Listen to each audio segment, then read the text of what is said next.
j'ai découvert le modèle proposé par Lisa Feldman Barrett sur la création des émotions. Contrairement à l'idée répandue, les émotions ne seraient pas un élément distinct de la personnalité mais plutôt une construction du cerveau. Selon son modèle, le cerveau aurait évolué en 3 niveaux, le cerveau reptilien, le système limbique et les néocortex. Lorsqu'il y a stimulation de 2 de ces parties au même moment, c'est toujours la partie la plus ancienne d'un point de vue évolutif qui l'emporte sur la partie la plus récente. Ainsi, les émotions qui se trouvent au milieu sont plus fortes que notre pensée rationnelle. Cependant, de nombreuses expériences scientifiques ont prouvé que ce modèle est faux. Lisa Feldman Barrett propose un modèle alternatif sur les véritables fonctionnements du cerveau et des émotions. Les scientifiques n'ont jamais identifié précisément la zone du cerveau en charge d'une émotion donnée ni leur empreinte digitale biologique.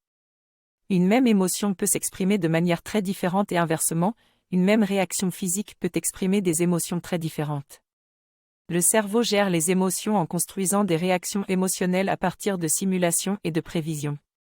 Il n'y a pas une seule zone cérébrale en charge d'une émotion et différentes instances d'une même émotion peuvent activer des zones cérébrales différentes. Notre cerveau prévoit ce que nous pourrions voir, entendre, sentir et ressentir, et envoie ces signaux à notre système sensoriel. Il choisit les informations sur lesquelles se concentrer et celles qu'il peut ignorer. Les expériences passées influencent ces choix pour améliorer la précision des prévisions. Notre cerveau est capable de filtrer les inputs sensoriels qui ne sont pas pertinents pour notre vie quotidienne, ce qui explique pourquoi nous pouvons habituer notre cerveau à ne plus entendre les bruits des trains ou des avions.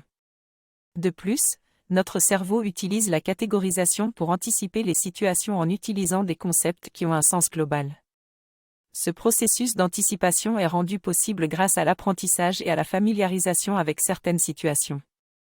Les émotions ne sont pas une réponse automatique et innée à des stimuli, elles sont le résultat de la simulation du cerveau sur la base des concepts qu'il connaît.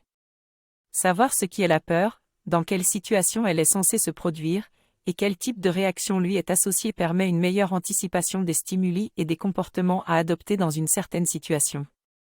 Dans certaines cultures, nous ne ressentons pas les mêmes émotions et vice-versa. Par exemple, les Esquimaux ont une sensibilité visuelle plus marquée pour différentes teintes de blanc, tandis que certains sons ne peuvent être entendus par certaines cultures.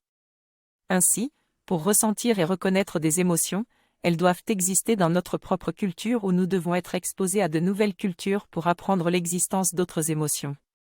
Plus nous disposons de concepts précis pour comprendre et indiquer une émotion, plus notre vie émotionnelle sera riche. Il est également important d'avoir un vocabulaire riche en concepts pour enrichir notre expérience émotive. Nous pouvons entraîner notre cerveau à faire évoluer ses prévisions dans la direction qui nous convient davantage. J'ai trouvé cela très intéressant et cela m'a donné envie de lire le livre « Comment sont créées les émotions » de Lisa Feldman Barrett.